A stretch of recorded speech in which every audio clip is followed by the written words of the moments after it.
le pied. Donc on va faire simplement talon, pointe. Il faut que le genou, si je le fléchis, aille dans le sens du pied, parce que parfois il y a des conflits avec le genou et la cheville. Donc le pied arrière, je peux un tout petit peu le reculer.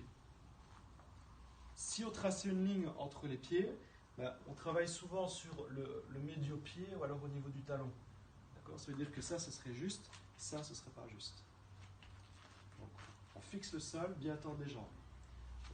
Quand les jambes sont placées, au niveau des pieds, pour être très précis, il faut ici vraiment cibler le bord interne. Derrière, vous devez cibler le bord externe.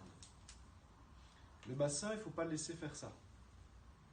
Non, c'est comme le guidon du vélo, on redresse. Donc là déjà, sensation bien intense. On va dire. Bassin de face, poitrine de face, tête de face. Deuxième élément, je prépare ma translation. Donc là, je dois m'étirer le plus possible vers le haut. Allez, loin, loin, loin, loin. Quand vous avez cette position, rotation des bras. La main ne doit pas aller trop bas, donc on est quand même en dessous de la rotule. Le regard est vers le haut.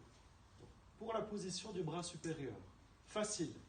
La main sur la hanche et on tire bien l'épaule en arrière. Donc il y a un petit travail d'ouverture et de torsion. Niveau 2, intermédiaire. Plus difficile, le bras s'allonge et va loin derrière la tête.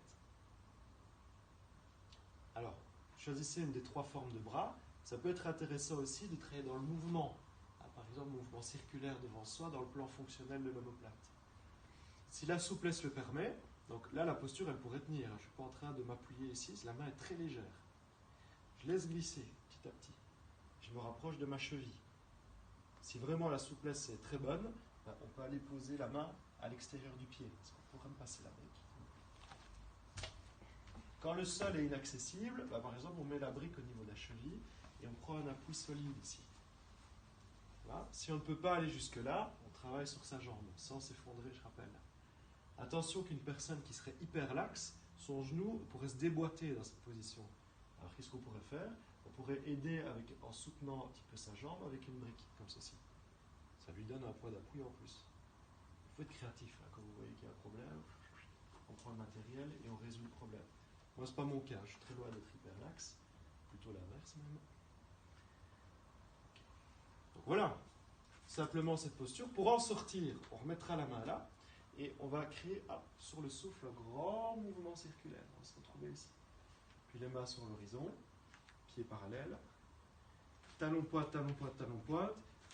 Petit bond. Et on se retrouve en Tadasana. Puis après, il faut faire l'autre côté.